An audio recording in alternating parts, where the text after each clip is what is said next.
Welcome everybody to the Frito and Willie show. Got my We're hand. back for another one. Yeah. Yeah. Willie Mack is in the building with a hat on. Hair's not ready for prime time yet. So let's go. And I'm your boy Frito here. Yeah. Yo, this episode I'm excited about. I have been very excited about for boy. Yo, just to let you know, but we're going to talk about the 2 Chainz and Rick Ross versus. You know? Okay. And so before we get into that, things that we've been listening to. In preparation for this, I've been listening to a lot of Ricky Rose, man. Okay. That's always a good thing. So I listened to Porter Miami and Teflon Don. That's a good place to start. Okay. So let me say this. If somebody was to say like, hey man, Teflon Don is in my top 5 albums of all time, I wouldn't be mad at him.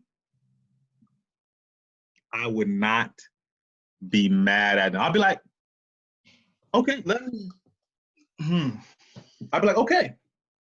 Okay. Wouldn't necessarily be in my top 5. Okay.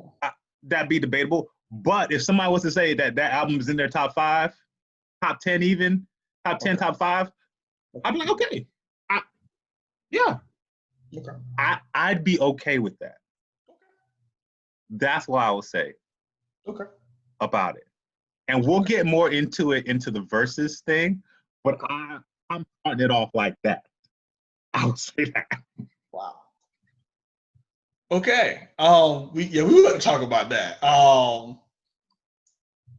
So I too revisited some Ross and some 2 Chainz, and I made what I thought the list was gonna be for 2 Chainz at least. I did what I thought the list was gonna be. I didn't like do that. Ross. I should have done Ross's too, but I did 2 Chainz only because I had some friends of mine saying that this was gonna be so lopsided, and that 2 Chainz didn't have 20 songs. And so I will tell you at the end of this conversation what songs he played that I did what songs he played I didn't have on my list, and of course what songs I thought he would play that he didn't play at all. So I will say that for Chainz. And so definitely went back through a lot of some of the older stuff. For those who don't know, 2 Chainz did not start his career in 2012. Previously being known as 2 Chainz. And he alludes to this in the Verzuz. He says, I'm internationally known as 2 Chainz. He was known by Titty Boy. That's how I first knew him as. Yes. I still call him Tit a lot because that's what I knew him as. You can Google right now, if you want to have a good laugh, YouTube Ludacris on the Dave Chappelle show, and you'll see a younger 2 Chainz doing background vocals. And so he was a member of a group called Player Circle. And for everybody who's like, I don't remember that, Duffel Bag Boy was not a 2 Chainz song. It wasn't a Titty Boy song. It was a Player Circle song. And the other member of that group is Dollar. And Dollar can rap his butt off too. And so I went back and listened to some really good, really fun favorites. One of my favorite songs is Look What I Got, which I did not think would get played. I wanted to get played, but I didn't even have it on the list. I thought it wouldn't get played. But 2 Chainz was rapping his butt off in that song, you know what I'm saying? He said, when your TV was a flow model, I had a TV in my Impala. And I just thought that was so cool that he was saying that. You know what I'm saying? He does a lot of spelling in the song, COWLEGEPARK, so he's talking about College Park, park my car in the valet, and so it's just really, he was really comical. He still is, but the potential was always there. Yeah. And no offense to I-20, who was part of DTP. I found it interesting that I-20, I know he had the gruff voice, he had that crunk voice. I-20 had that, but it was interesting to me in retrospect that he was the one that was brought to the forefront of DTP other than Ludacris when 2 Chainz and Shauna, I thought, were obviously better MCs. No diss to I-20 though. There's no disrespect. But like you look back, you're like, man, like Chainz was rapping his butt off. And he had a very distinct, it still does, of course, has a very distinct style of rapping that I think people sort of put to the side, like, oh, he can't rap. And I was like, Chainz can rap. Mm-hmm. Rapping, he can rappity rap when he feels like it too. You know what I'm saying? I'm not just talking about rap. He can rappity rap. And I'll bring up a couple examples of that in some of the songs he didn't play. So, but yeah. So that's why I definitely took a trip down memory lane with my man Chainz. Gotcha. So yeah. So back to you, my man. Yo, I was not able, at the time where he was on DTP, I didn't hear a lot of his stuff. Yeah, there wasn't a lot. Yeah. You know, but I'm going to give my first impressions of the Verzuz. Okay, go ahead. Rick Ross does a great job of staying on brand. He does not divert away from brand at all. Okay. It's luxury rap, man. Wow, that's a nice term. I'm sure you're not familiar with that term, but yeah. And I can't take credit for it. I saw somebody say it, I'm just like, but when I was watching the Verzuz, I'm just like, he is showing you I am rich. I live this lavish life. Yes. And it takes a lot of hard work and focus to stay on brand. And he never diverted away from it. He stayed on course with it. Not only in the Verzuz, but outside of it. And he dropped just kind of like, he just, from the massage to the changing to the Versace shirt. So weird, but yeah. So yes, weird, but it stayed. He was selling the lifestyle from the showing of his Bel Air drink. Yeah, good point. Good point. To the gifting of 2 Chainz for being at his house. He gave him a gift at the very beginning. Yeah, he did. You know, it was just all like, I am luxury. I'm going to continue to convey it. I live in it.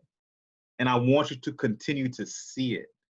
And I'm like, I came out I liked 2 Chainz better than Ross, but I came out liking Rick Ross more from this.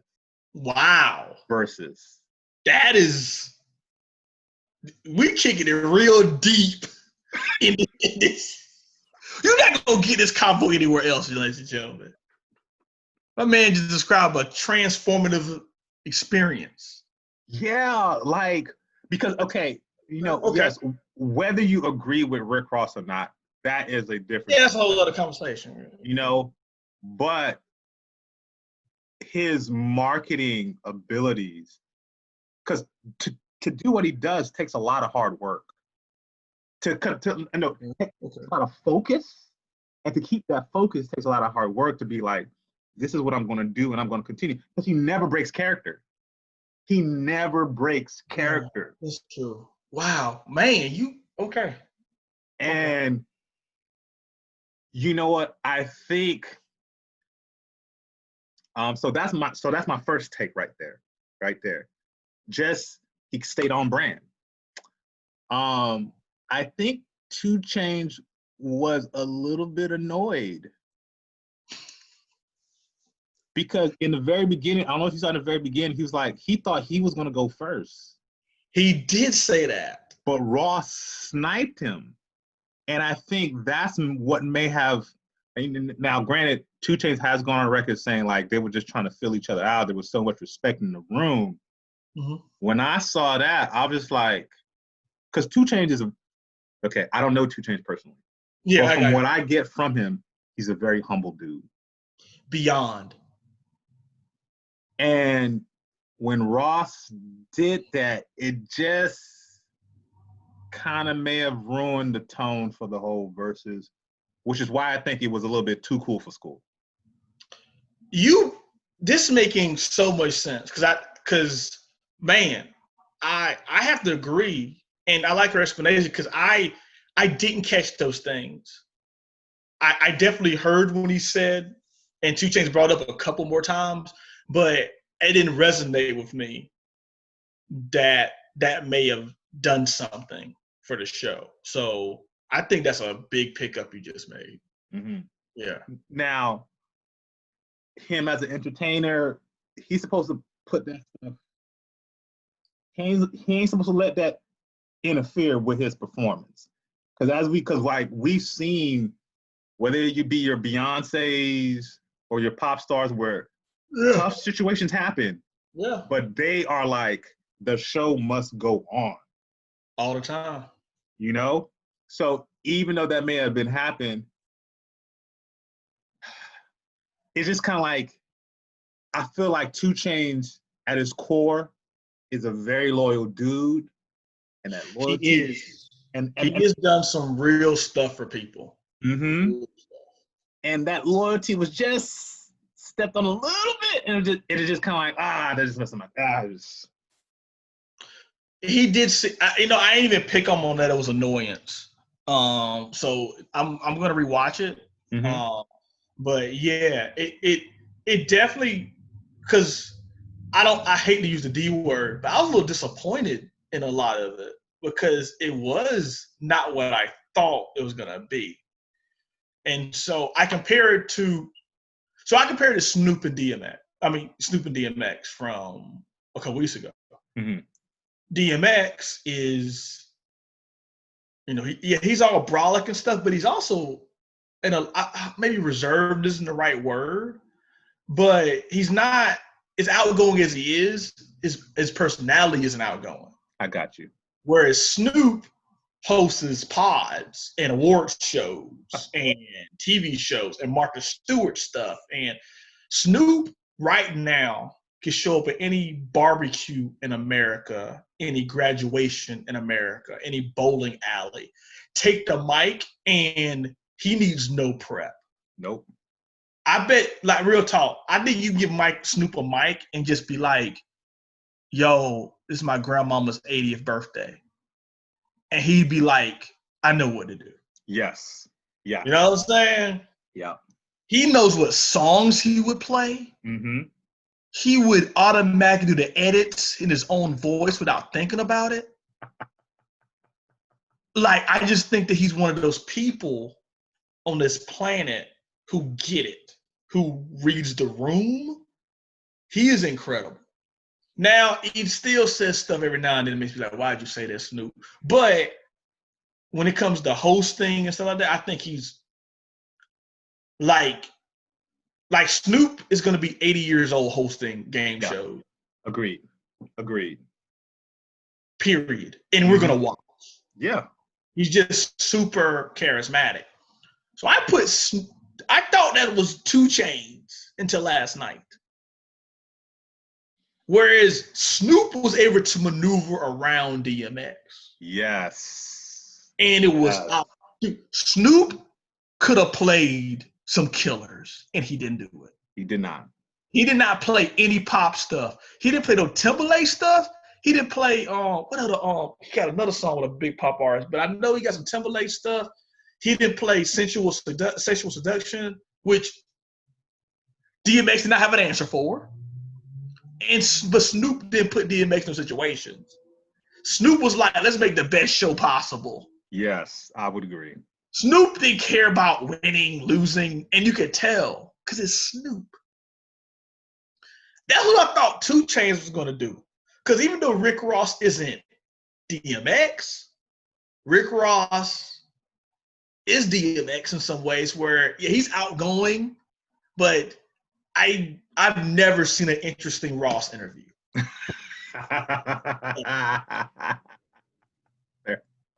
And that's not a diss. I haven't seen interesting Nas interviews either. And you know I ride for Nasir Jones. So some people got it. Yeah. And some people can't. You know what I'm saying? Like, I'm not watching a Nas, like T.I. can host a pod. I don't think I'm watching a Nas pod, you know, or Rick Ross pod. But I'm watching I'm watching T.I., I'm watching Snoop, and I'm watching 2 Chainz. Yeah. So to see 2 Chainz not be at his usual super gregarious self for a good part of the show was weird. And so maybe you gave the explanation. Because I literally was like, what is going on? Like, why is this not as festive as I thought it would be? Because I'll be honest with you, bro. Me seeing 2 Chainz interviews has made me like 2 Chainz more as a person. Like, he holds some of the best interviews ever. Yes. In hip hop. Have you ever seen this expensive thing? I've seen a couple of them. Yeah. Like, I've watched this man eat like hors d'oeuvres and be all laughing my butt off. Like, I'm watching him eat hors d'oeuvres. And I'm like, this is the funniest thing ever. Like, so I just thought he was gonna win. There's no real winner in these things, who cares? But I thought he was going to kill it off of charisma. So the fact that he wasn't his usual charismatic, joyful self, it was weird. It was weird. It was weird. I would agree. And that showed in some of his playlist. I'm gonna put that out there. Okay. Well, you know what? Let's get into the playlist, man. So all we're gonna do is we're just gonna do song 1, and we're gonna say 2 Chainz did No Lie, Rick Ross did BMF, and we're gonna say who picked what song. You know what? Yeah, man. Let's just so round 1, Rick Ross went first with BMF, and 2 Chainz countered with No Lie. This was a no-win situation for 2 Chainz. To me, like, and I like No Lie, but now it's making even more sense why 2 Chainz was okay. I'm really reading what you were saying now. So now here you come with Ross. First of all, when Ross came out with this banger, I was like, oh, so we started off like that? And it caught 2 Chainz off guard. Yes. Now I totally agree with you now. Because I think if 2 Chainz would have started with No Lie, I still think BMF would have won. Yes. But yeah, if Rick did that, that's not cool. If Rick did that, that's not cool. He already had home field advantage is at his house. He had home field advantage. There was no need. And he said, like, because so he had home field advantage, but technically he's still in greater Atlanta, even though it's Fayetteville. Yeah. It's greater Atlanta. So technically it's 2 Chainz, but in the beginning he was like, you know, it's 305 everywhere. You know what I'm saying? Like, he stole the show, whereas I thought 2 Chainz was gonna steal the show like from the beginning.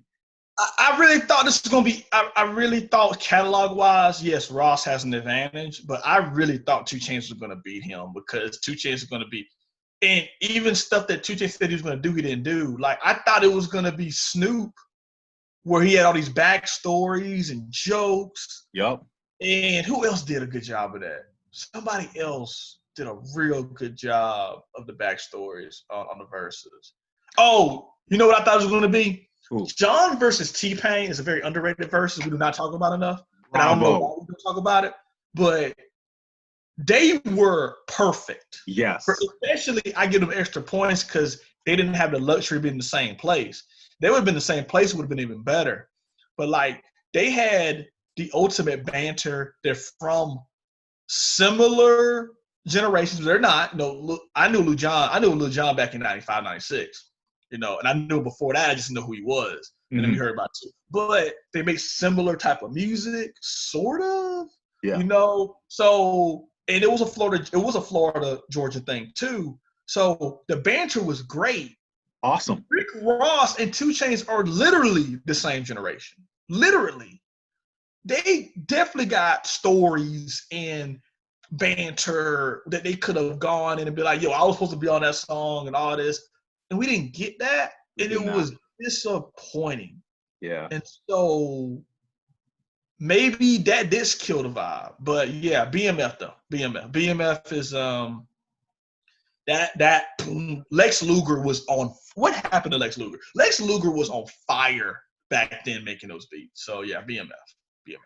Oh my gosh. So yeah, I had BMF winning now too. Okay, so do you want to say overall who won it for you, or you want to say that to the end?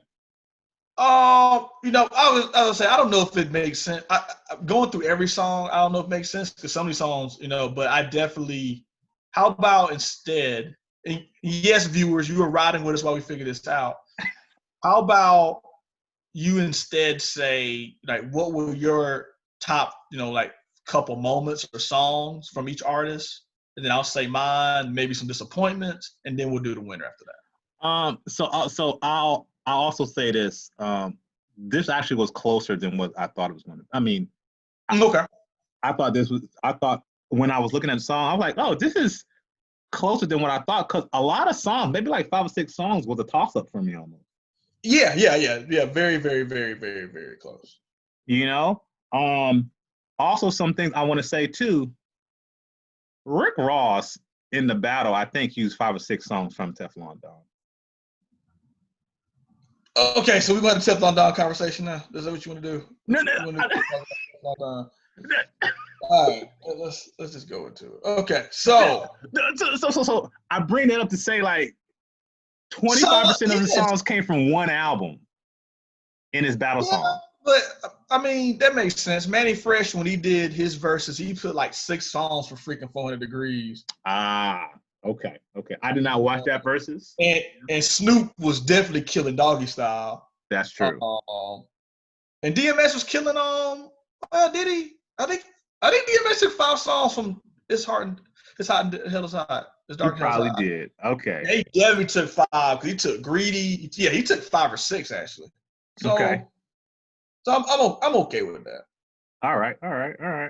You know what? Let's. All right. So let's do this. Round 1. Who won it for you? No Lie or BMF? BMF. All right. Got you. Round 2 is I'm Different and Hustling. Dog. Whip it real hard. Whip it real hard. Like Hustling? Yeah, I gotta go Hustling, man. And I love I'm Different, but Hustling, I gotta go Hustling. What about you? I'm not gonna lie, I put I'm Different. Oh. Yeah. Okay, we need okay. I'm not mad at it, of course. Right. I'm a little shocked that you picked I'm Different though. Okay, so culturally, Hustling had the most impact. It was an anthem.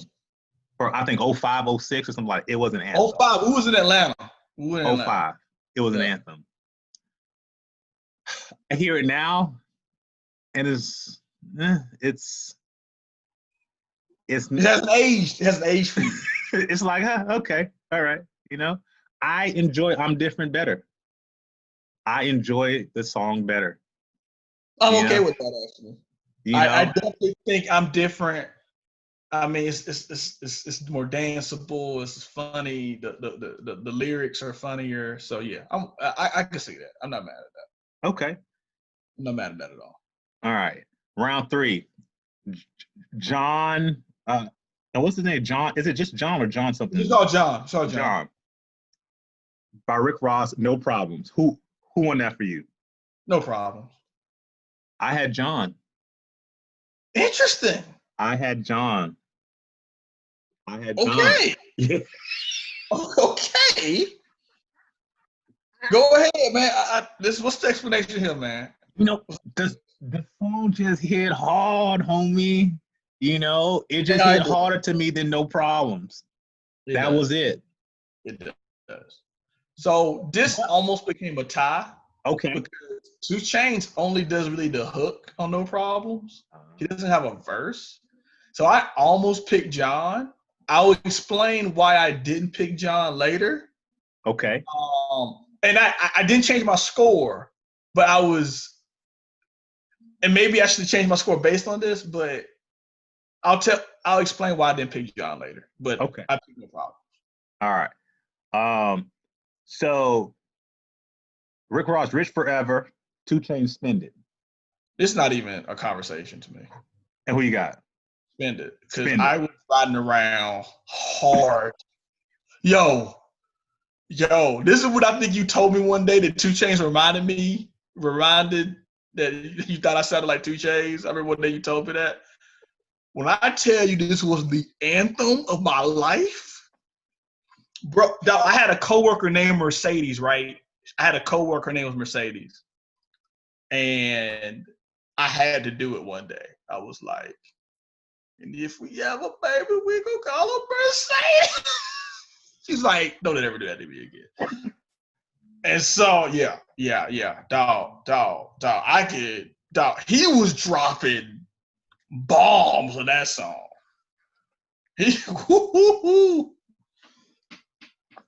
No. And I like, John Legend, the Rich Fella track. Great track. But Spend It. Dog, I'm gonna be real with you. Spend It would have beat Hustling for me. Agreed. Yeah, Spend It would have beat Hustling. Yep. And I would have tied it with BMF. That's how much I love Spend It. Like, I love Spend It. Okay. Yeah. Okay. So Spend It.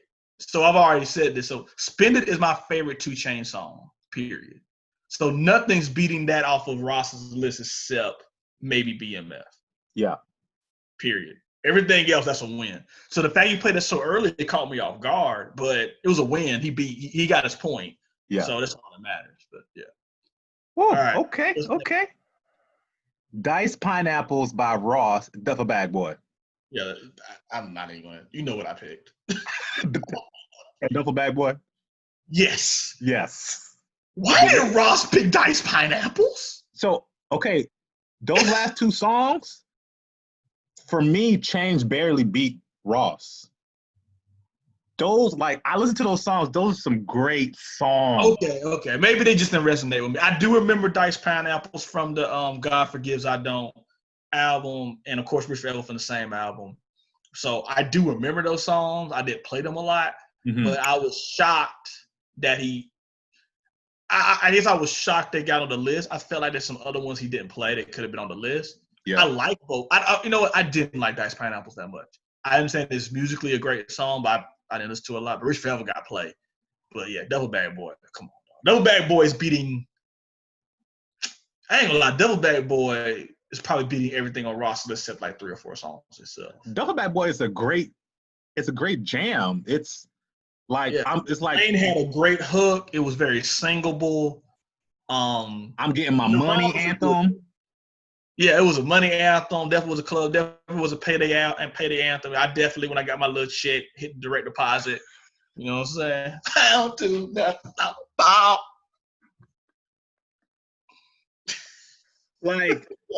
It can resonate if you worked in corporate America or if you worked it was perfect. Yeah, it was a very great Jeezy-esque song. Those Jeezy-esque. I work in an accounting office, but I'm going to bump this because I live that life. It was one of those. Dope boy. Oh, man. All right. Next one, Ross plays MC Hammer. Yeah. Your boy Chainz play I Love the Strippers. Second Teflon Don song right here. So. Who you got? I picked MC Hammer. Yes, I did as well.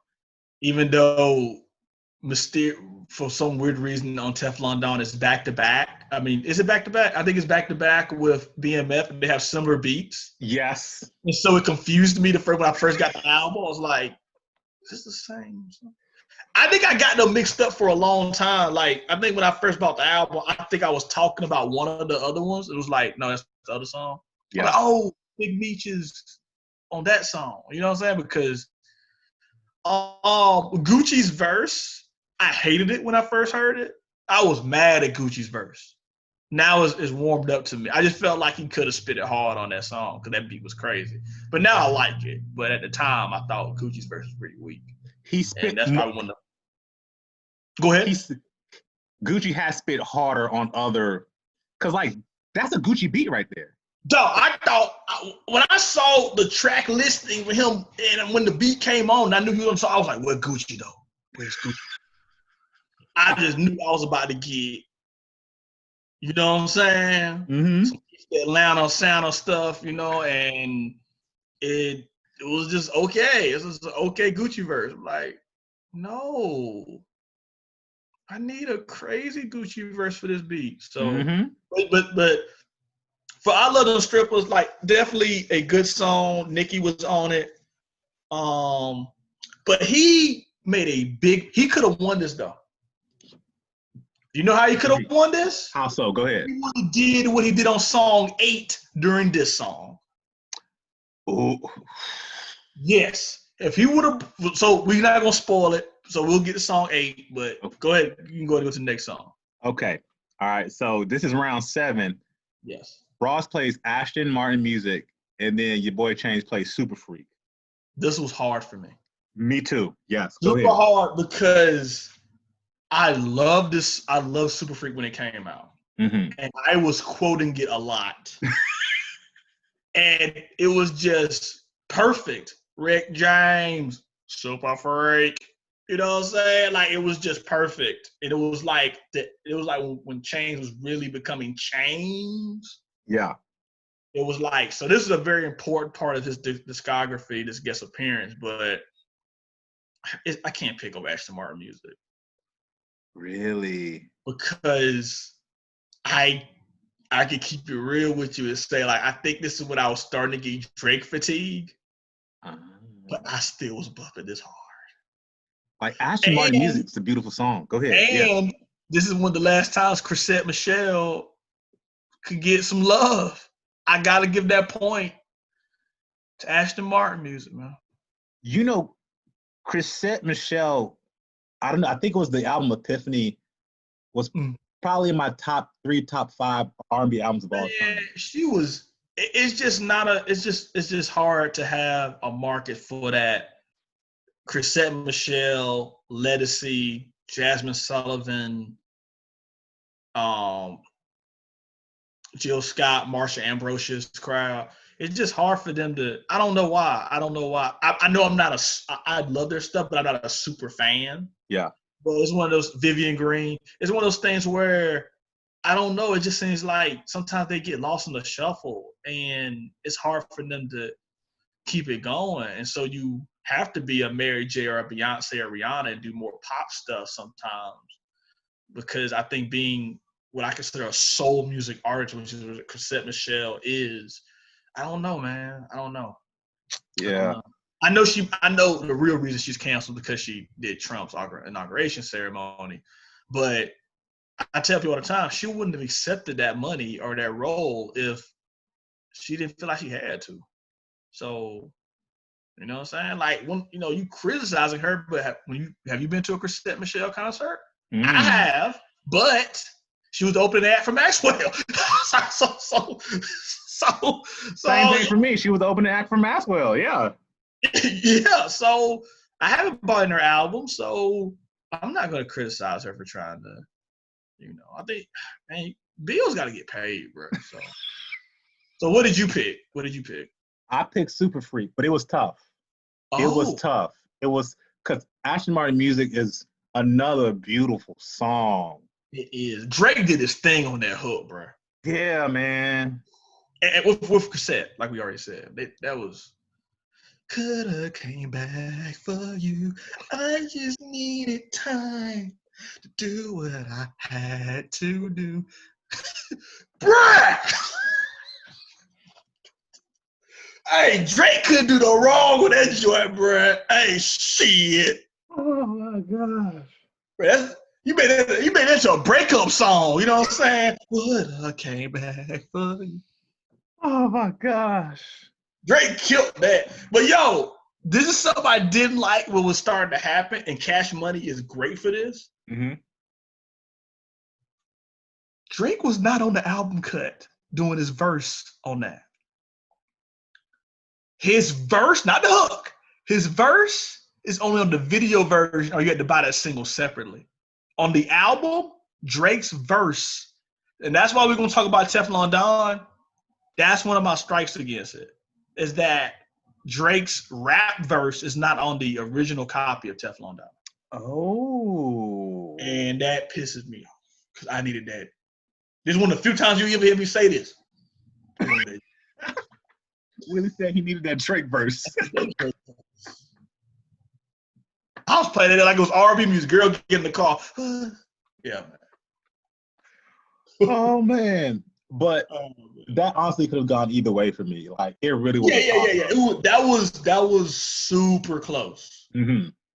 Yeah, Chrisette Michelle knocked it over the top for me to give him the point. I got you. Yeah. All right. So round 8, Ross plays Santorini, Greece. Your boy bands make a dance. Okay, so look, you know what I'm about to pick. I know. Because I'm trying to figure out Santorini, Greece got picked off Ross's list. I was shocked that this was one of his 20. I don't think this would have made my 40 for him. So when I saw it, I was like, what song is that? Like, wow, okay, that's interesting. I just knew Maybach music, one of those was about to happen.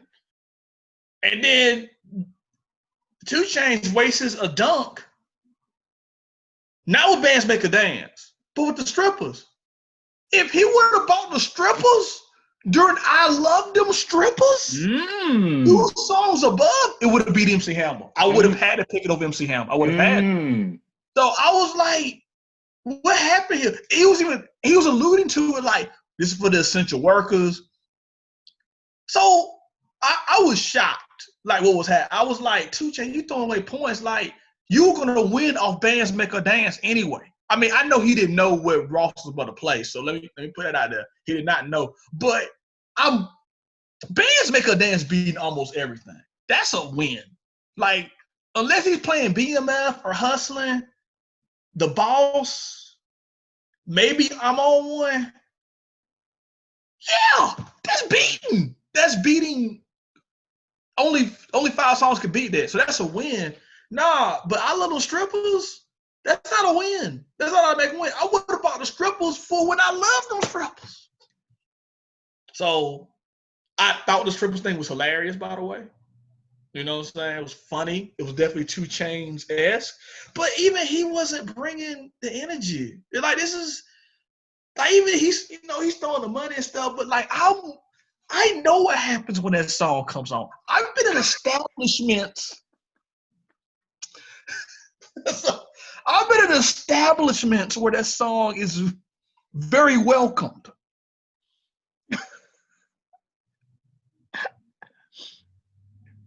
I felt very broke on my $28. I had to make a decision, like, do I throw it? Do I save 8? Oh, I got a 5 in here. I can't even throw that. Oh my God. True stories. But yeah, bands make a dance. I mean, that song was just super. That song was so great that Rihanna used the same hook for same beat for one of her songs, like it was in the same 3 months. No one said anything. Like, it's freaking crazy. Now, bands make a dance is incredible. Like 2 Chainz. On a song where Juicy killed it, where of course Wayne killed it. We are waiting for that 2 Chainz verse. Like, so yeah, no. Bands make it. Period. So this is one of those kind of like a hustling thing where back when it was playing, it was an anthem. Yes.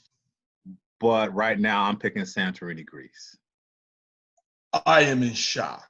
You know, this is what happens when a dude becomes a father and gets mature, start selling soaps. I'm not trying to throwing money at the ceiling. I'm not throwing money on the floor.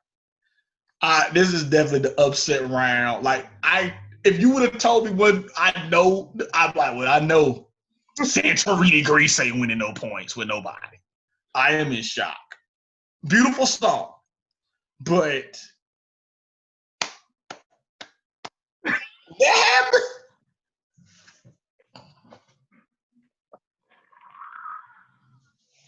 Obviously, you were not in an establishment where that song got played. That's all I'm gonna say. Because if you've been to one of them when that song got played, leave out, man. Man, Santorini, Greece just put me in a place, man, where Yacht music. That's what it was. Oh man, if I had a yacht right now. We old, bro. I understand. Freaking yacht music. it's the luxury route, man. It's the luxury It is. It is. It is. And look, maybe one day we'll make it so we can go on a yacht and eat crepes. Oh man. Crepes and drink. I don't even sparkling fruit juice. I don't know. But barely. Barely. I am. This is definitely. I have no idea what your final score gonna look like now after that. Like I'm shocked. You picked. I'm different over hustling, and you picked Santorini degrees over Vance Baker Day. Okay. Not hating. Just all right. Next round. All right. So Ross plays "I'm a Boss," and then 2 Chainz plays "Riches." F. You know. All right, so this was hard for me. Yes. But I tried to remember what I was doing when these first songs came out. Okay. And, Rich's F is really a great song. 2 Chainz really asked the song with the hook. But I'm a Boss, man. Like I'm a Boss made me go get Meek Mill mixtapes. So I gotta go I'm a Boss. Wow. Shocking. I know this is shocking, but I picked I'm a Boss. Also that video game type of light beat thing. Them in the video with the 4-wheelers, Yeah, I'm a Boss. I chose I'm a Boss too. Oh, okay. But I do want to mention Chainz selection. So he didn't play the whole song. He only played like a snippet. And he ended off the song with where Wayne says, "Never talk to the cops. I don't speak pig Latin." And he stops right there. I did not even catch this. So you think that was a diss towards Ross? Yo, you dropping gems. How did I not catch this? I did not catch this at all. Now you want me to change my vote because I still have I'm a Boss winning, but I feel like why was that? Was because like he just ended the song right there. Why would you? Yo, and I'm just like, I gotta watch this. I can't believe I didn't catch that. Like I heard this and it did not resonate at all. Like no dots were connected. I think I'd already moved on. Like okay, let's go to the next trip. But wow, super gem there. Maybe meant nothing, but in the grand scheme of hip hop, everything means something. Even if it didn't mean nothing, even if it was unintentional, it still means something because we're talking about it. And that's why I'm incredible. So, wow, super gem there by Frito Marcellin. Man, all the knowledge being dropped. Man. All right, round 10. Oh, see, okay. Your boy Ross plays Freemasons. Yes, he does. And then 2 Chainz plays Feds Watching. Super hard for me. I can see why. Yep. Beyond hard. Mm-hmm. I tried to make it where I didn't do any draws. I only have one draw, and I'll explain why it's a draw later. So I tried to make myself pick one. Yeah. And I shocked myself by picking Feds Watching. Even though I know Freemasons is more in the lyrical category, but you know why I didn't pick it? I picked it because of one reason, man. I remember when this song came out, and shout out to my boy KJ if he watches this. I was like, yo, Ross spit on that Freemason face. This man let me dead in my face who was like, man, what the hell Ross was talking about? Can't you be saying stuff, bruh? Listen to Jay-Z's verse and then listen to Ross's verse. So we did it. I put on Jay's verse, then I put on Ross's verse. I was just like, yeah, this ain't as deep as I thought it was. So yeah, I went with Feds Watch It. Very fun song. I like the story. The backstory he gave was cool too. Of why he wrote it the way he did it. So yeah, Feds watching literally by like half an inch. Yeah. I picked Freemasons, but Okay. by half an inch as well too. It Yeah. was very close on that. Like, to be honest with you, starting from probably Santorini, Greece, from like round 8, the next 5 to 6 songs were very close. Yeah, I agree. I totally agree. This definitely was, to me, the best part of the verses was from, I mean, the songs may have been better for 1 through 5, but the competition, I think, from 6 through 12 to me was definitely like, because it gets rough after a while. That's all I'm saying about that. We'll get there. All right. So now we have round 11, Ross's The Boss, and then your boy 2 Chainz with Good Drink. Yeah, so I think The Boss is, I'm not saying it's unbeatable, but yeah, I couldn't pick. It's too hard. And I like Good Drink, Yeah. Quavo's on it, Gooch is on it, but yeah, that T-Pain, when T-Pain couldn't do any wrong. And like you said, this was luxury rap. I'm the biggest boss that you see this for, and the whole full of scissor. Like Rick was so likable on this track. And so yeah, so The Boss. Yeah. All right. Round 12. What's this FWM? I can't. I'm brain farting over here. Fuck with me, I got it. Son. I would have spelled out the whole thing. And then 2 Chainz plays Watch Out. And watch out, little. Watch out, little bit. Watch out, little bit. So I made myself pick. I had this as a tie, and I went back and watched again and changed it. Mm-hmm. I don't know if I like my vote now, but I picked Watch Out. Interesting. Yeah. I picked Watch Out. Though, I'll tell you why I did, man. Roscoe is shirtless just took me out of it. Like, what is he doing? He was playing mind games with your boy. Yeah, it was just so weird. And 2 Chainz, like, he was weirded out by it. So, yeah, I did Watch Out. Now, granted, he took it off to get the massage. I didn't know what was going on watching this live or watching it when I watched it. What is he doing? So the vibe I get, because again, all in line with the luxury rap, it was very mafioso-like. It was. Like, they go into the bathhouse, they have their meetings together in the bathhouse to discuss business. You get a massage while you're discussing things. It's and he was following in that line of like, all right, I'm taking my shirt off, let me get him a massage just to relax. He was the boss, mafioso-like. That's why I say the character is real. The character is real. He's made it real, I mean. He's made it very real. I gotta give him that. He's made it very real. And I'm just like, this dude over here. And even though some people may be annoyed by it, he's like, I'm selling this brand, whether you like it or not. Yeah. So I went with Ross on this one. I have no beef with that. Like, that beat for that song. Oh, crazy. Crazy. Yeah. Oh, gosh. Yeah, he brought it. I picked Watch Out also because I remember that being a thing, and it was sort of funny. Yeah. I remember getting annoyed by after a couple of weeks people saying it, but yeah. It's just classic 2 Chainz, like him making a song hook that becomes part of your vernacular after a little while, and so yeah, definitely the closest round was that one.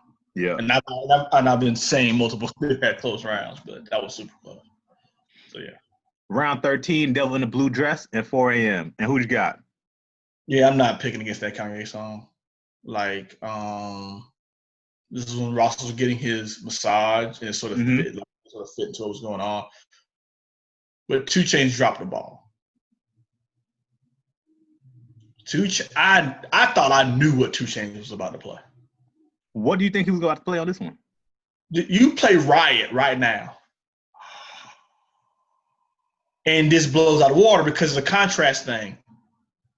Like, I think he's going first now, but still, like, you know, because I'll keep it real with you, man. Like, a lot of the songs he's playing is so, 2 Chainz is like, he's cool ass 2 Chainz, shit talking 2 Chainz, but it's also rowdy 2 Chainz. And I'm like, when are we gonna start getting rowdy 2 Chainz? And it never happened, really. So Riot should have been 4 a.m. Because I'll be real with you, I know it's a Travis Scott song, and I guess people like it. It has no emotional tie to me at all. Yeah. So I was like, next. So yeah, Double Blue Dress. But this could have been beat by Riot. You are absolutely right. Riot could have beat this. Riot could have beat these next 4 or 5 songs. Wow. Well, the next 2 songs. That 15, 16, and 17 are pretty bad. Yes, correct. The next 2 13, songs. 14, Riot should have been played. Yeah. Period. But yeah. All right, next one. All right, so 2 Chainz played Big Amount, and then Ross played Tears of Joy. What'd you get? Ross. Yep, Ross. And Ross. Once again, I'm like, what is going on here? What are we doing? Like, I know this is in hindsight because we know what he didn't play. Where's Bees in the Trap at? We'll get to that. In these 2 songs. Yes. Like, 2 Chainz could have stole this right here. Where's the All Gold Everything remix? Where is this at? Why is this not getting played? Like, I used to, like I used to, All Go Everything remix, and what I just said, Bees in the Trap. I just knew those were going to get played. That's easy money. Instead, we getting 4 a.m. and Big Amount. Like, what? What is going on? But yeah, Ross. All right. So now Chainz plays All Me, and then Ross counters with Stay Scheming. Who you got? Stay Scheming. Why? What's up? Because I was feeling that hard.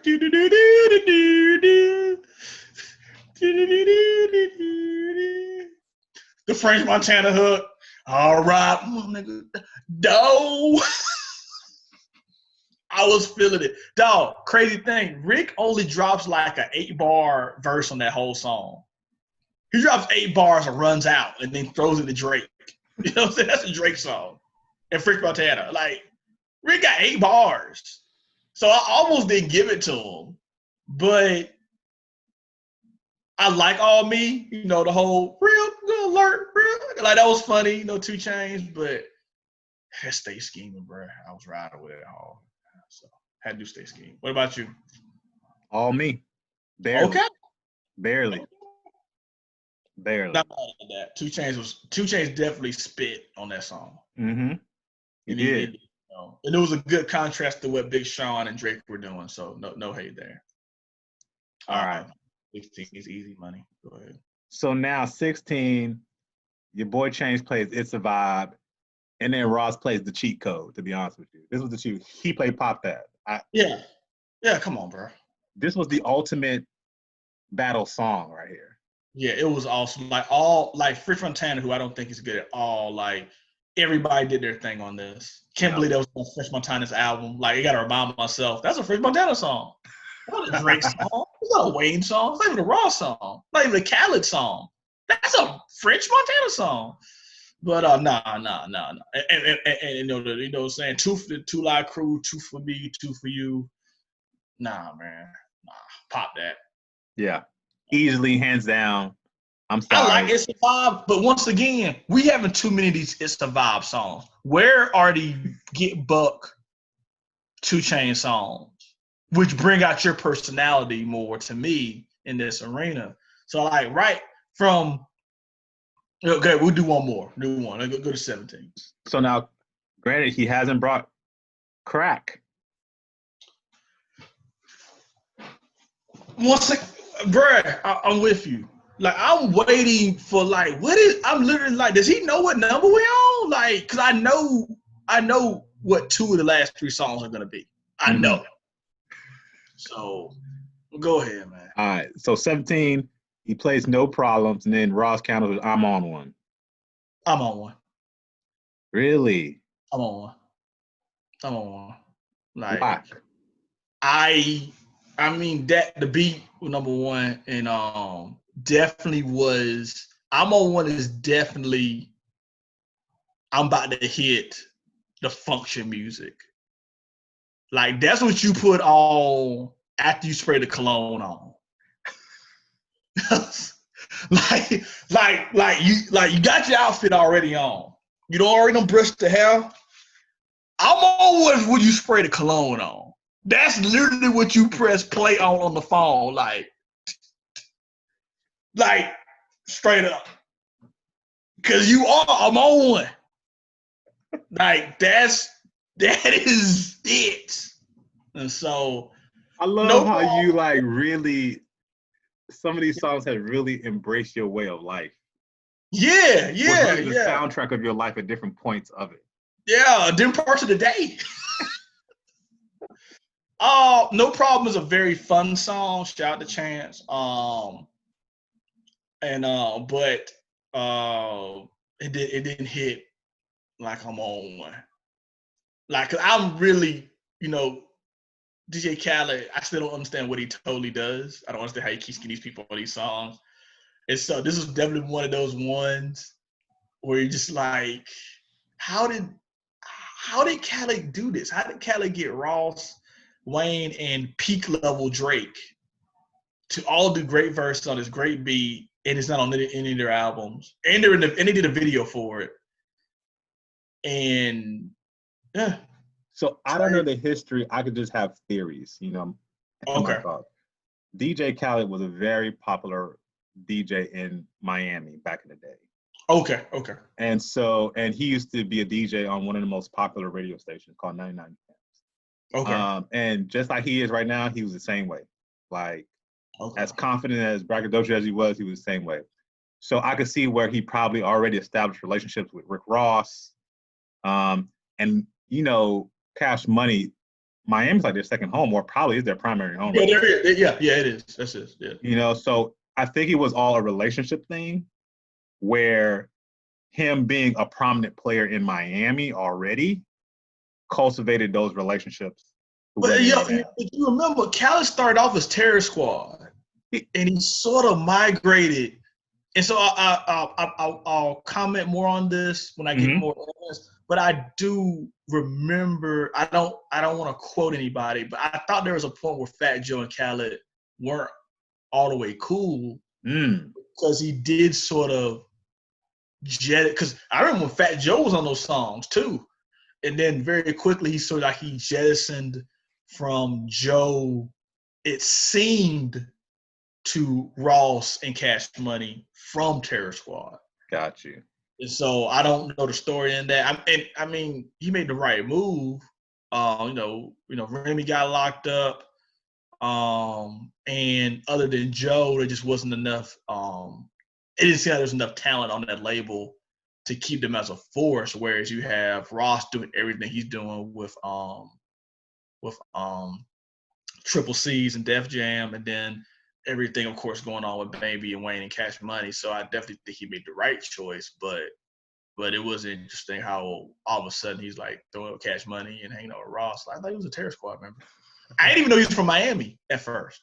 I thought he was from the Bronx because I just saw him with Fat Joe. So I didn't know he was a DJ until way later for Miami. So I didn't know these things. So okay, yeah. Good backstory. So yeah, I picked No Problem, just to let you know. Really? Did. I just enjoyed the song more. You know what? You know me, I've never been to be I'm on one type of kind of guy, Yeah, I can see you more like no problem. I mean, definitely a fun song. Very fun song. And I mean, definitely, yeah. If we was in college, we definitely been playing that crazy. Like, so. Great song, don't get me wrong. It's just No Problems No, kind of no, wanted out there. no. Everything you've been saying. Oh, you only surprised me once. With that Santorini Grease thing. That's about it. That's the only one I'm really, really, really surprised. Next one is birthday song from Chainz versus I'm Not a Star.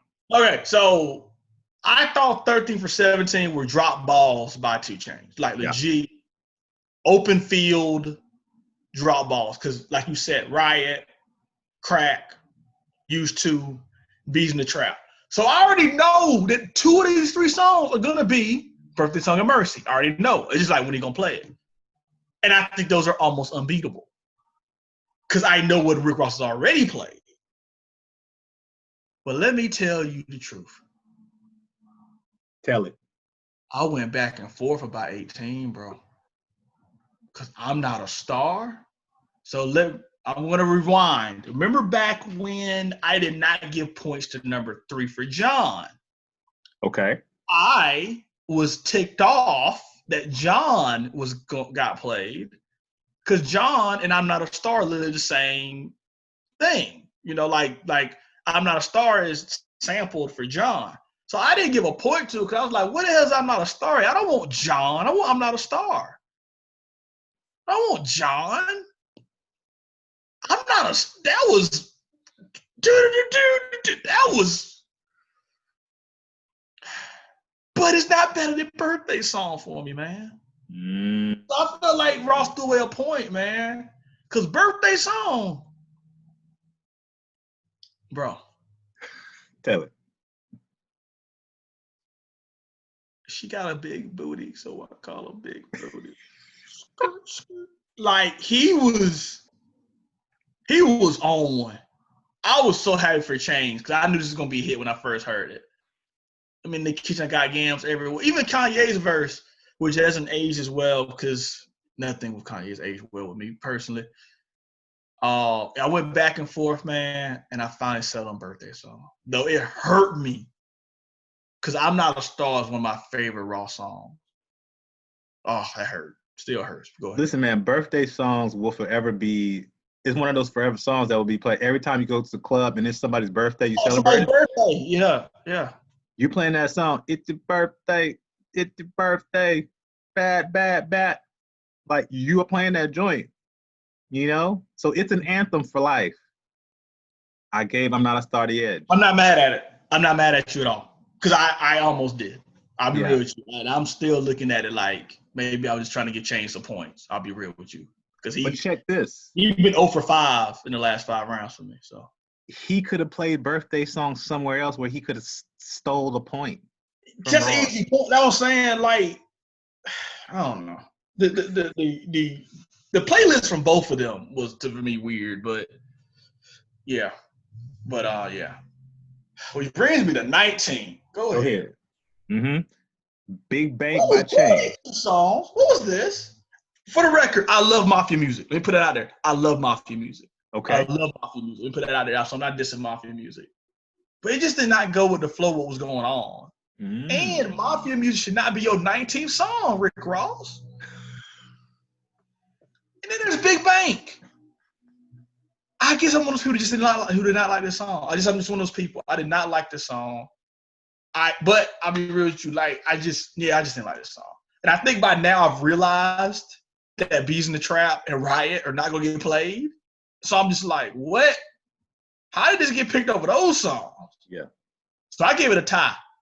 I just gave it a tie. So I didn't pick one. Interesting. So I probably should have picked Mafia music though. But I just was like, I think I was mad at both of them. Like, who made this playlist? Like, these should not be 19 songs. Like, this should have been a boom right here. So I was just so disappointed. I gave nobody a point. Oh my gosh, that's hilarious. So my wife loves Big Bank. Okay. I gave it a slight edge over Mafia music. Okay. Just because I enjoyed the song better. But people do love Big Bank. Okay. And then, like I said, that's probably just me. I'll put that out there. It's probably just me. I I did not like Big Bang. Yeah. So, okay. 20th songs, we got Mercy by Chainz and Rich Off Cocaine by Ross. You know what I'm picking? Coupe de Color Mayonnaise. Come on, bro. 2 Chainz. So I remember getting in an argument with a friend of mine who I hold in high regard. And he was like, I remember we were at Smash Burger. This is years ago. And the song I think it just come out. And he was like, 2 Chainz ruining songs? I was like, wait, what? I'm like, what are you talking about? He's like, dog. But he's a technical hip hop listener. So his thing was like, Push's verse was perfection. Big Sean's verse was great. And Kanye with his, we didn't call it luxury rap, but it was dope. He's like, what the hell is 2 Chainz talking about? Coupe de Color Mayonnaise? What are you talking about? Money Tall like Jordan? Like, yeah. I remember being like, yo, that verse is incredible. And the way Kanye produced it, because he did that crescendo during his verse, where he does the rising, and then so you're already hyped up. Yeah. Waist level ain't at my waist level, that type of thing, and you're doing this in the party because you, and then 2 Chainz just comes out and just. So now he had the most anticipated verse in a song every time. Like cats was skipping everybody's verse. I just want to hear the Chainz verse. And it was fun. Not everything has to be, you know what I'm saying? Like it was just a very fun verse. And like he said stuff that a lot of us, it was just fun, man. Like I love that. Probably even though I said that Spend It is my favorite 2 Chainz song. I think that still may be one of my favorite verses. I'll talk about a verse that he did. I knew wasn't get played, but I don't know why it doesn't get talked about enough. But yeah. So what did you pick? I picked Mercy. I put in my notes Ross Trippin playing 2 songs. Yeah, I don't know where Rich Off Cocaine came from. For the deeper, I know it's. I mean, no, I don't know. I don't know what's going on. Like I was like, is Rick Ross just trying to give Chainz points now? Like is he trying to apologize for BMF? Like what's he doing? Like these last couple songs have just been weird. Yeah. Like I will with you. Yeah. Catch up to my campaign, Coupe de Color Mayonnaise. I'm drunk and high at the same time, drinking champagne on an airplane. Like, I get it. I get like, it's elementary, but nah, man, that dude was rapping. That dude was rapping up. He added his 2 Chainz flair to it. It was so 2 Chainz. It became his song. Like it was perfect. It was perfect. You know what I'm saying? Like all the trash talking, everything was just the repeating itself. It was just perfect. It was a perfect song. You know what I'm saying? Now let's talk some of his bonus stuff that probably should have been played. Yeah, we already talked about it, bro. Like, go ahead, man. Now, so we did talk about Crack and Bees in the Trap, but your boy Ross left a banger out there, Live Fast and Die Young. You could have ended off with that instead of Rich Off Cocaine. You still would have lost, but it would have made sense. Yeah, he left. He didn't play any Maybach music songs, which is bonkers to me. You got like 5 Maybach musics. You didn't play one? I would at least play part 1, the one with Jay-Z on it. Like, you know what I'm saying? I think his best one was part 3, the one with Jada and T.I. Got you. But how you don't play one Maybach music song? Like, it's just weird. Like, what are you doing? Like, I don't know, man. Like, I don't know. I don't know what their strategy was, but now, granted, Rick Ross had a better strategy than Chainz, but Chainz had to work harder because he knew he doesn't have the catalog Ross has. Gotcha. So, like, you're going to have a lot of features. You just need to just put the bit, like, Bees in the Trap should have got played. I don't care. Yeah. Riot should have got played because you need the Crunk song. And he got other stuff, like you said, Crack. Like, he got some some really rowdy stuff out there that he could have played, and he didn't. But still, like, I say all that, and it was still close. It was still like, wow, these guys have some really good catalogs. Also, Drake and Wayne have some good catalogs because you saw them get referenced multiple times as well. But I think it could have been a lot better. Great. And like I said, like you said, maybe it's because of the way it started. But yeah, but enjoyable time, you know. And I look forward to. There's some rumors about what some of the next ones are going to be. Are there any? We can end it up with this. Oh no, Alyssa, anything else you want to talk about this battle? I had Ross winning 12-8. I had the same score. I had 11-8. It's just that I gave that tie where nobody got points. So we had pretty much the same score. But I think the other winner in this thing is Drake. Yeah. I think there was about 5 or 6 songs. Yes. Where he just said, like, Drake catalog is deep.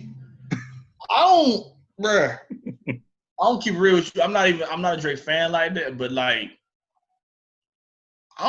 they probably only 2 people that can go with Drake, bro. Only 2. Who you think? So the obvious person is Jay-Z. Jay-Z got freaking 15 albums. And like Jay does everything. So Jay gonna give you Big Pimpin'.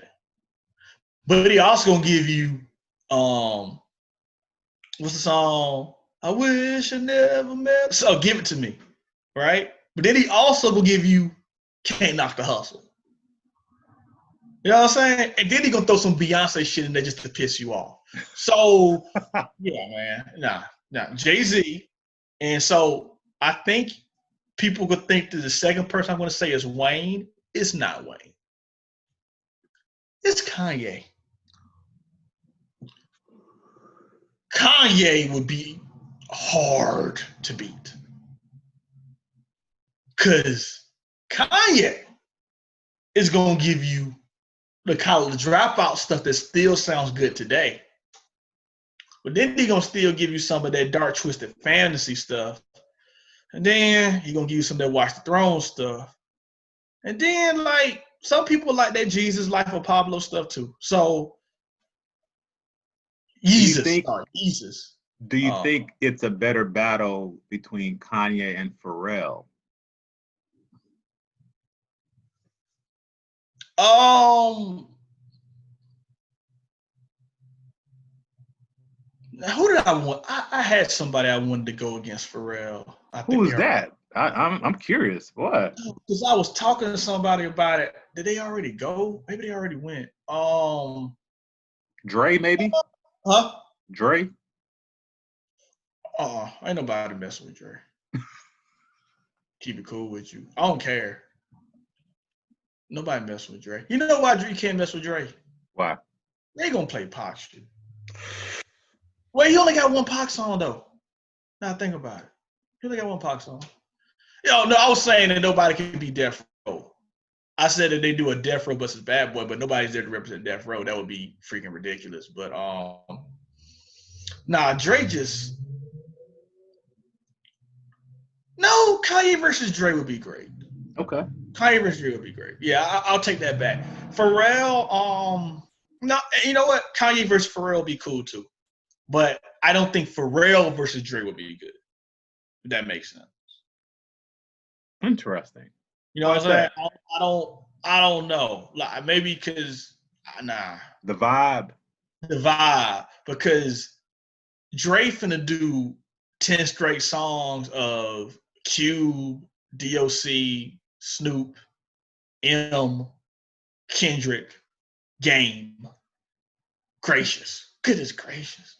Then he gonna throw some Eve, the Gwen Stefani song in there. Nah, man, Dre hard to beat. I think Kanye would be great competition though. Okay. I am glad that they didn't do Primo versus Dre because I don't think Primo could have won just because Primo's not a main. I think Primo versus RZA was perfect. Yeah. Because they're both underground enough. But like the Manny Fresh, Scott Storch thing was horrible because Manny doesn't make pop songs. Yeah. Where Scott Storch is taking credit for a lot of co-production stuff, which was ticking Manny off, and was coming through in that Verzuz. So yeah, but now Kanye and Jay, I can see the argument for Wayne versus Drake. I don't see the argument, but I realize I'm in the minority. Like I do not hold Wayne is great. But I am still amazed that people have Wayne ranked so high. And we can talk about it in another pod. Like, I don't get it. And I like Wayne. I was running around with the guerrilla warfare and Get It How You Live and all of that. I was running around with the Hot Boy tapes and the Wayne tapes. I remember when I got Carter 1 with some people like, Wayne rapping. You know what I'm saying? Like, but no. I just don't get it. I don't get it. So, but yeah, man. But yeah, but there are some. I mean, there are some good verses. The verses I want, nobody's gonna care about it but me, you, and New York people from the '80s. But there is some rumors going around that we'll get a Big Daddy Kane versus Rakim versus. Interesting. I would be out of my mind. Like, I do understand it probably have the lowest views out of all the verses that have happened, but it would be literally what I think verses should be about. Got you. Because they're right. Like, it does increase people's streams. Like Teddy and Babyface, they said they got crazy. They put the graphic up of how streams increase after the verses effect. Mm-hmm. Like, I would love to see Kane, Rakim, and I hate this, but like I just don't think KRS-One or Kool G Rap have enough. KRS has the albums, but so there's respect to the teacher, but I think that Rakim versus Kane like would be really interesting, and I think it could bump up their catalog so they get some of their streaming money. I'll love to see KRS part of it too. I think it'd probably be hard to sell for Timbaland and Swiss or Kool G Rap, or Kool Mo D. I think LL Cool J, I'm pretty sure he's been getting invites. And I could see them making the argument for probably LL versus Rakim or LL versus Big Daddy Kane. So, because one of them is a mainstream artist. Yeah. But I don't know if they can do a 3-way versus and just do top. I would do that. Like, just do a 3-way versus, because especially if we can invite everybody in and just do a best of 12 to shorten it up. Yeah. I would do that. That'd be fun. Oh yeah, that would be awesome. That's what I would do. LL versus Rakim versus LL would win, I think, because of mainstream appeal. Because it's like when he puts on "I'm Bad" or "Mama Said Knock You Out," I think it's gonna be hard for people to vote against. But my choice would be Rakim. But then, man, that'd be all there. Yeah, I am Timbaland and be like, yo, 3-way versus. Best of 12 though, because like 20 would take all night. Right. Best of 12. That would. I like that idea. To have a best of 12. Best of 12 would be. Also, that would give a little bit better competition because Rakim's 12 best songs. Ooh.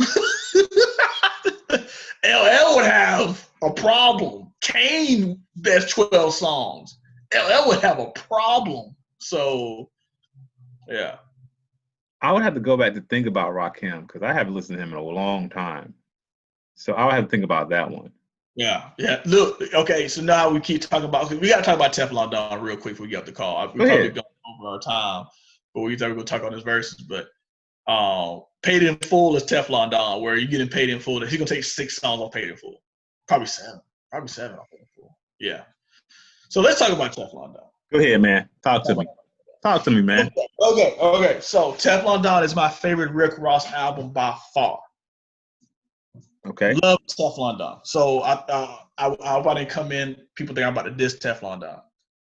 But when I got it, I remember I got the album, I was like, yo, Ross hitting on all cylinders on this. He's hitting on all all the cylinders. Mm-hmm. I'm gonna bring up the track list real quick, just so I make sure I don't leave anything out. And it started off hard because you start off with "I'm Not a Star." Yes. And you're like, it's only 11 tracks, and so Perfect. you already, which is great. Yeah, which is great because I love short albums. I love 10-song albums. So it's like, okay, okay. So "I'm Not a Star" start out the gate hard. Freemason, even though I just made those little comments about what the heck is Rick Ross talking about, still super hard and an incredible second song on that album because like I was talking about, he's so hype. And then "Tis a Joy" comes out. Whew. And D-Lo just giving you all the soul. Yes. And you sit here like he batting 1,000 with homers and triples here. Then Bad Music 3 comes on. Yes. And T.I.'s verse on that song, bro, when he pretty much says, "How you gonna feel pulling up in your shit, pulling up next to my car?" Hurt my feelings. Because I had a Dodge Nitro at the time, and I thought I was living large. But he's right. I you know what I'm saying? Victorian at the Waldorf Astorian, like he was doing all, you know. T.I. was Jada too, Kiss too. Everybody, like, he got 3 hitters. Erica came through on the vocals. Oh, Erica with the hook. Yeah. Everybody came correct on that song. It was the perfect culmination. It was just like, that was a bad collabo that we don't talk about enough. No. Because you're right. Erica brought it. She reeled it all the way in with her thing. And then nobody knows how the story goes. Bro, I'm telling you, I got the album when I'm riding through, and I'm like, oh my gosh. Okay, but we're not done. Not done. 5, you get your boy Kanye with the Marvin Gaye sample with the "Live Fast, Die Young," and you like, man, you scratch your head a little bit, huh? Oh, like, this dude might have dropped something because we halfway through the album already. Then you get 6. Super High is dope. Yes. Super dope. But have you heard the Super High remix with Wiz and Currency on it?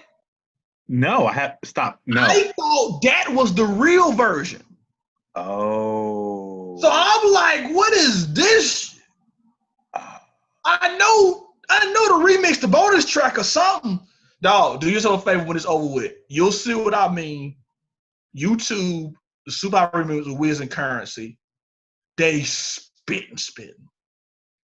Like, I was upset that this was that should at least been a bonus cut or something. I don't know.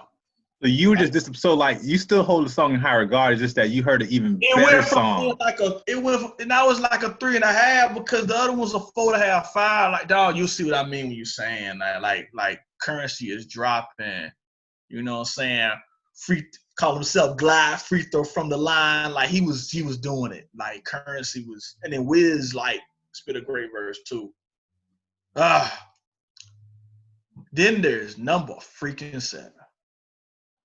This is why this is not a classic album. This had no business being on this album. I hate this song. And it's Puffy doing Puffy stuff. And I hate this song. I hate it. I hate this song. I had no idea why this was on the album. So this is why. There's other reasons why too, but this is definitely why. I was shocked that this song was on the album. It's Puffy doing his Puffy stuff. Puffy known for doing this. Because on Volume 1 for Jay-Z, he did that. I like when girls like Puffy. Don't Puff on your album, bro.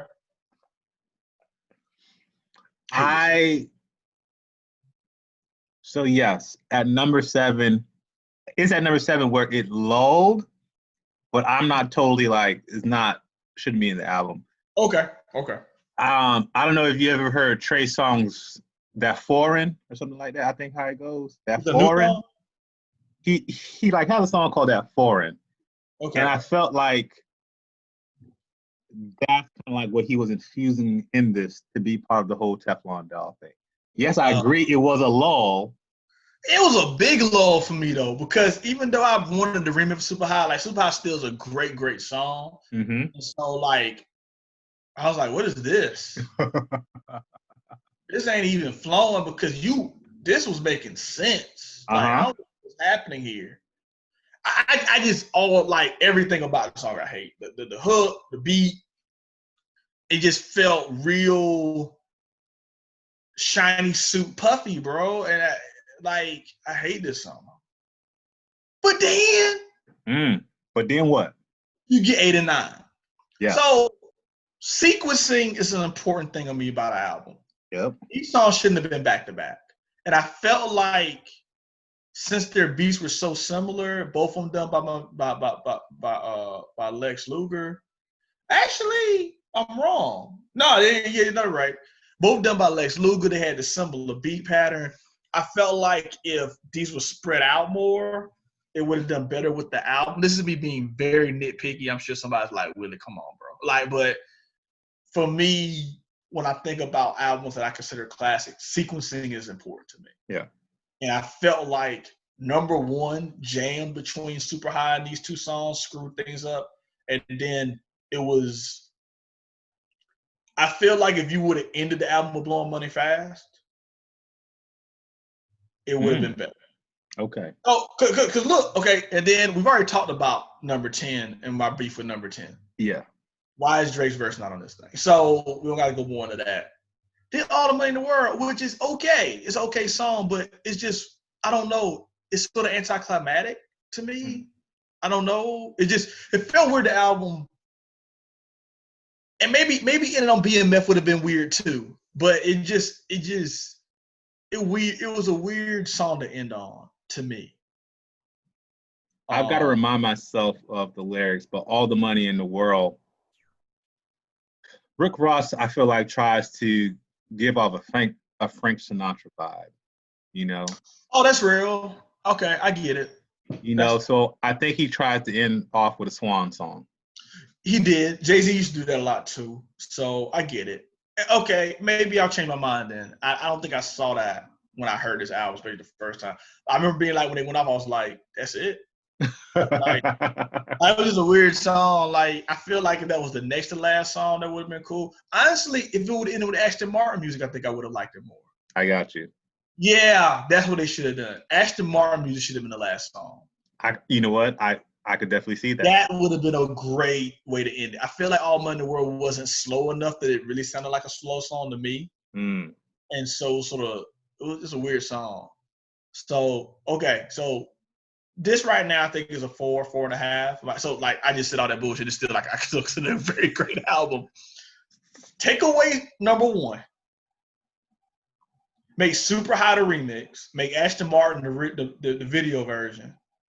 Somehow do the sequences so MC Hammer and BMF don't go back to back and the Ashton Martin music. Yeah, this is a 5. This is a classic album. It's a 5 out of 5. But I said all that crap, and it's still a great album, like super great album. Listen, he came a long way from Port of Miami.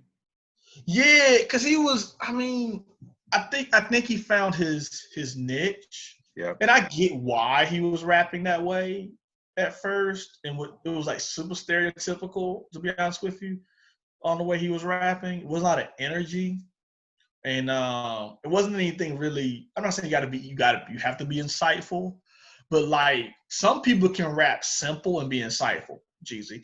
But I think when Rick tried to diversify his flows a little bit more, and like you said, really just commit to that luxury lifestyle more. You know what I'm saying? She's thinking Philippe, I'm thinking Wingstop. You know what I'm saying? Like he got better, like those moments. He kept like he does that. He does those lines that are just like hilarious. So he upped up. You know what? He upped up his humor. That's what he did. Because even his legendary lifestyle, he's still funny. Like, he's still taking the shirt off and switching Versace shirts in the middle of a verse battle. That's also funny too. And so he upped up his humor on this song, on this album a lot. So Teflon Don, really good album. Shout out to Rose, you know what I'm saying? Ricky. You know. So yeah, I'm okay with that. Okay. Again, like, man, you know, I revisited and I was just like, damn, Ross, you Jay-Z light. You understand? What? Whoa.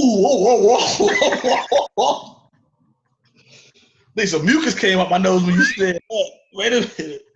No, you ain't going there. Ain't going there. No, you know, I'm definitely not going there. No. I'm not gonna say Jay-Z. No. Yeah, he's solid though. He's dope. He's dope though. Underrated in a lot of ways though. But it comes back to that family tree that I was talking about. Family tree. I feel like you have Biggie. Oh yeah. Then Jay-Z comes underneath that. Yeah. And I think you have to add Rick Ross underneath that family tree right there. I definitely think it's definitely he references them a lot, you know. Jay-Z has been on multiple Raw songs too. I wonder if anybody had more features that's not a Rockefeller artist with Jay-Z than Rick Ross, because he's been on a lot of songs with Jay-Z. Yeah. I mean, we talk about Hustle Remix, we talk about Hope You Know You Got It, talk about Maybach, and can't think of the other one, the title right now, but I think he's done like 5-6 songs with Jay-Z. Yeah, and Monster, there you go, Monster. So yeah, he's done a lot of songs with Jay-Z. And the Jay-Z light, you know, is not in reference to like, you know, him competing lyrically bar for bar. The topic rap of luxury, because Jay-Z is the ultimate wine tasting soundtrack rapper, especially in his later years. So. Yeah. You know, Magna Carta, Holy Grail. What? Yo, we're going to talk about it, but when I remember that title came out, like, that can't be the title. Somebody making a joke. Magna Carta, Holy Grail? Listen, man. That's the name of the album? Bro! He's on his Latin stuff, dog. Come on now. He's cultured, dog. Come on now. Yeah, he's collecting art and stuff. Which is dope. That's not me making jokes, but still, I can't. I wish you could have been in the room when I saw that was the name of it. I really thought it was a joke. I'm like it's just a weird thing to call your album.